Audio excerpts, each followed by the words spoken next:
Shalom saudara-saudara yang dikasihi Tuhan. Saat ini mari kita bersama-sama merenungkan kebenaran firman Tuhan. Saya mengambilnya dari Mazmur pasal 25 tentang tuntunan Tuhan. Saya akan baca ayat 4 dan ayat 5. Beritahukanlah jalan-jalanmu kepadaku ya Tuhan. Tunjukkanlah itu kepadaku. Bawalah aku berjalan dalam kebenaran-Mu. Dan ajarlah aku, sebab Engkaulah Allah yang menyelamatkan aku. Engkau ku nanti-nantikan sepanjang hari. Kita belajar dari Daud. Daud tidak memiliki kehidupan yang mulus saat dia mengikut Tuhan. Daud tidak yakin dengan kehendak Tuhan dalam situasi tertentu. Daud mengakui dengan jujur bahwa dia membutuhkan tuntunan Tuhan. Kita pun harus minta tuntunan Tuhan dalam segala hal. Kalau saya berbicara tentang bagaimana Daud mengatakan dia tidak memiliki, bagaimana tadi saya mengatakan bahwa Daud tidak memiliki kehidupan yang mulus saat dia mengikut Tuhan. Di dalam cerita bagaimana Daud pada waktu dia diurapi, dia tidak langsung menjadi raja. Dia harus dikejar oleh Saul, dan setelah dia menjadi raja, ada permasalahan demi permasalahan yang itu juga merupakan buah daripada dosanya yang dilakukan dengan Batsheba, sehingga dia akhirnya juga harus melarikan diri dari Absalom anaknya, dan banyak hal yang dihadapi oleh Daud. Tetapi mari kita bersama-sama belajar bagaimana Daud menghadapi kesulitan-kesulitan di dalam hidupnya, dan dia bergantung penuh kepada tuntunan Tuhan. Kita pun memerlukan tuntunan Tuhan. Dalam segala hal yang kita lalui, kita sangat membutuhkan tuntunan Tuhan saat kita memilih pekerjaan, saat kita memilih pasangan hidup, saat kita mempergunakan waktu, mempergunakan uang. Mari kita percaya bahwa tuntunan Tuhan akan memberikan jalan keluar, kebahagiaan dalam hidup kita. Saya membagi 3 bagian dari Mazmur pasal 25 ini. Yang pertama, kita belajar tentang situasi atau keadaan Daud. Dan yang kedua, bagaimana Daud berdoa, memohon kelepasan akan apa yang menjadi situasi kesulitan hidupnya. Dan yang ketiga, yaitu dasar dari pengharapannya, dasar daripada doa-doanya untuk berharap kepada Tuhan. Yang pertama, mari kita mempelajari situasi Daud. Situasi Daud yang digambarkan di dalam Mazmur 25, Daud dalam keadaan takut, kesepian, rasa bersalah, dan juga kebingungan. Di dalam ayatnya yang kedua dan ayatnya yang ke-19, Daud terancam kehidupannya, nama baiknya. Dari Mazmur pasal 25 ayat 2 dikatakan, Allahku, kepadamu aku percaya. Janganlah kiranya aku mendapat malu. Ada kata di situ, janganlah kiranya aku mendapat malu. Dia takut akan nama baiknya tercoreng. Kemudian di dalam ayat yang ke-19, lihatlah betapa banyaknya musuhku. Dia mengakui bahwa ada orang-orang yang membenci dia. Dan dia mengatakan begitu banyak musuhku. Kita juga mengalami ketakutan. Mungkin ketakutan itu bentuknya berbeda. Kita tidak bisa menghindari atau melarikan diri dari hal-hal yang sulit dalam hidup ini. Tetapi mari kita belajar seperti Daud lakukan, kita berdoa.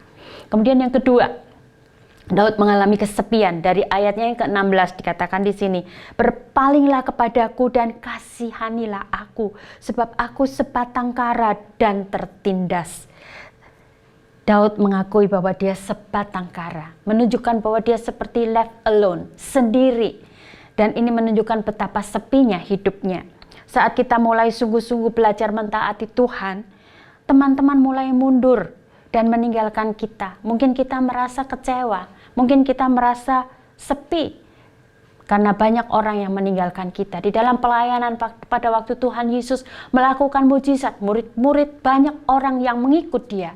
Tetapi pada waktu Yesus mulai mengajar kebenaran, mereka begitu tersinggung, mereka tidak suka, dan mereka mulai meninggalkan dia. Saudara, berikutnya ada rasa bersalah. Situasi Daud merasa bersalah. Di dalam beberapa ayat saya bacakan di sini, ayat 7, dosa-dosaku pada waktu muda dan pelanggaran-pelanggaranku. Dia menyebutkan tentang dosanya dan pelanggarannya. Dikatakan juga bahwa Tuhan itu baik dan benar, sebab itu ia menunjukkan jalan kepada orang yang sesat. Dia merasa dirinya sesat, dia melakukan pelanggaran, dia melakukan dosa. Ayat 11 dikatakan, oleh karena namamu ya Tuhan, ampuni kesalahanku. Dia menyatakan kesalahannya. Ayat 17, lapangkanlah hatiku yang sesak dan keluarkan aku dari kesulitanku. Ayat 18 dikatakan, tiliklah sengsaraku dan kesukaranku dan ampunilah segala dosaku. Dia tahu, dia merasa bersalah kepada Tuhan.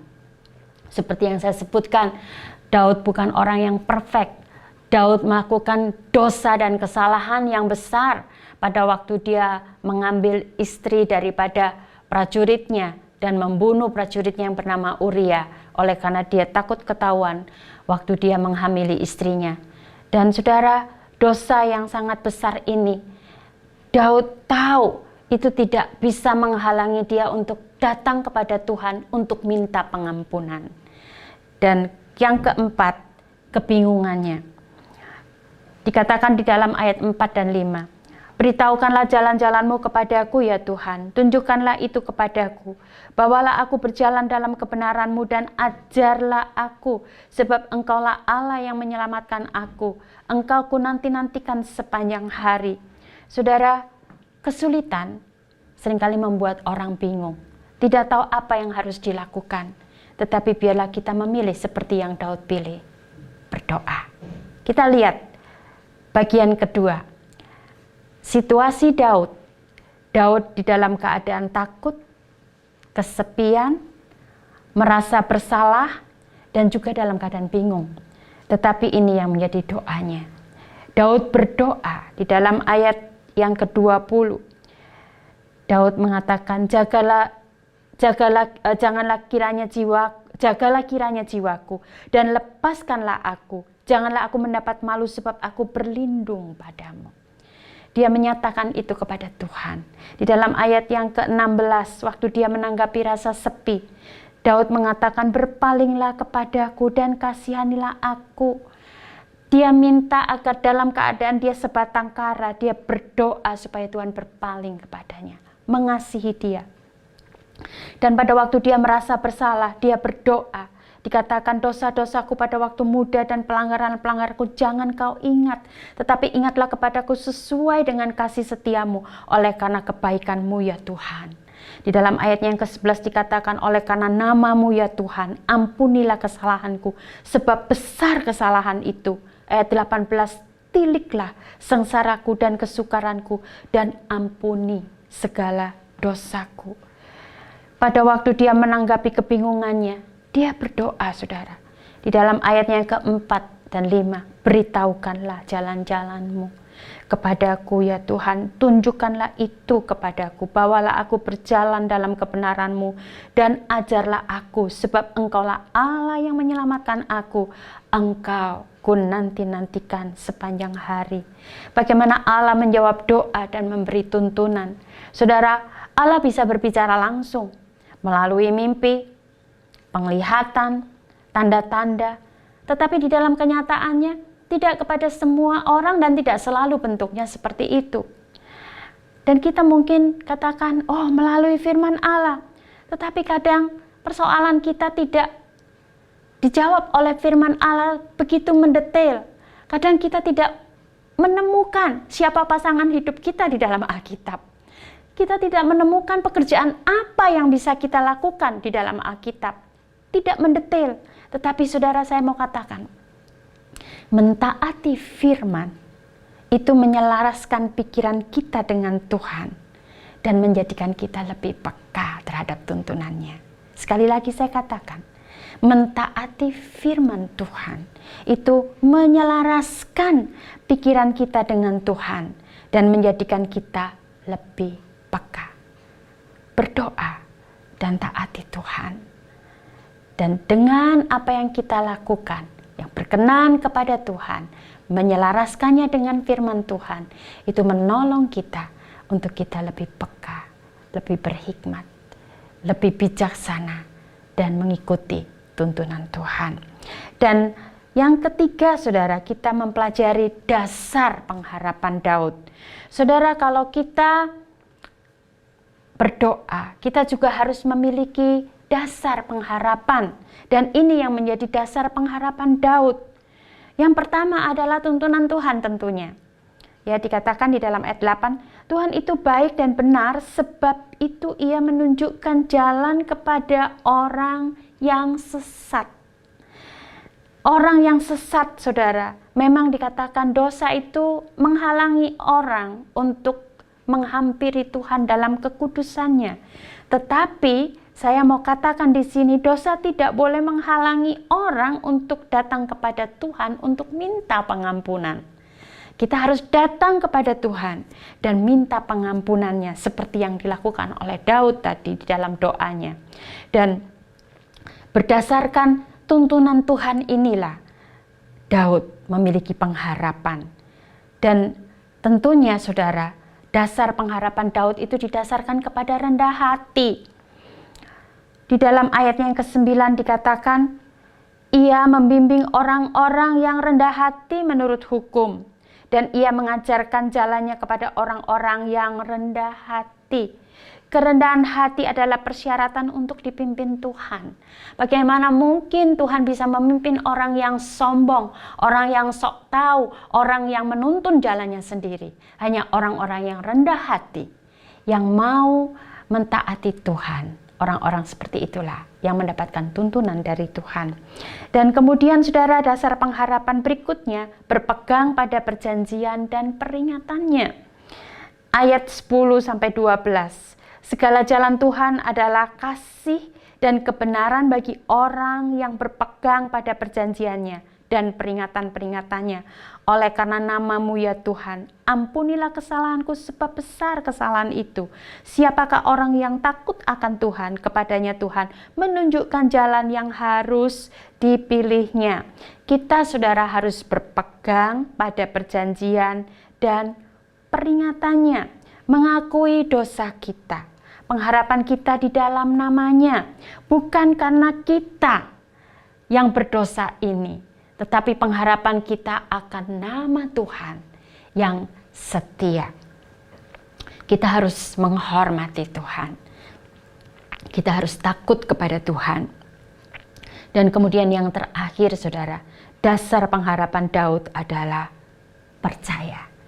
Imannya kepada Tuhan. Ayat yang pertama dan ayat yang kedua dikatakan, kepadamu ya Tuhan, ku angkat jiwaku. Allahku, kepadamu aku percaya.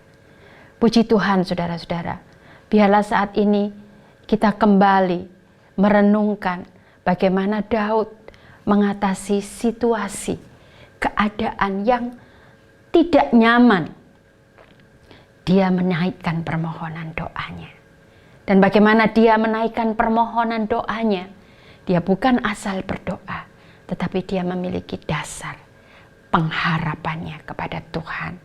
Bagaimana dia mengalami ketakutan, bagaimana dia mengalami kesepian, bagaimana dia mengalami rasa bersalah, bagaimana dia mengalami kebingungan, dan bagaimana dia mengatasinya dengan doa, dan bagaimana dia memiliki pengharapan, yaitu dia mendapatkan tuntunan Tuhan dengan kerendahan hatinya, mengakui kesalahannya, berpegang pada perjanjian dan peringatan Tuhan, dan yang terakhir, percaya kepada Tuhan. Puji Tuhan. Mari kita berdoa saudara-saudara. Bapa, kami meminta supaya kami menerima segala hikmat dan pengertian yang benar untuk mengetahui kehendak Tuhan dengan sempurna, sehingga hidup kami layak di hadapan-Mu, serta berkenan kepadamu dalam segala hal. Dan kami memberi buah dalam segala pekerjaan yang baik, dan bertumbuh dalam pengetahuan yang benar tentang Allah, dan dikuatkan dengan segala kekuatan oleh kuasa kemuliaan-Mu, untuk menanggung segala sesuatu dengan tekun dan sabar, dan mengucap syukur dengan sukacita kepada Engkau, Bapa yang melayakkan kami untuk mendapat bagian dalam apa yang ditentukan untuk orang-orang kudus dalam kerajaan terang. Bapa, Engkau telah melepaskan kami dari kuasa kegelapan dan memindahkan kami ke dalam kerajaan anak-Mu yang kekasih. Di dalam Yesus kami memiliki penebusan kami, yaitu pengampunan dosa. Terima kasih, dalam nama Yesus kami berdoa. Amin.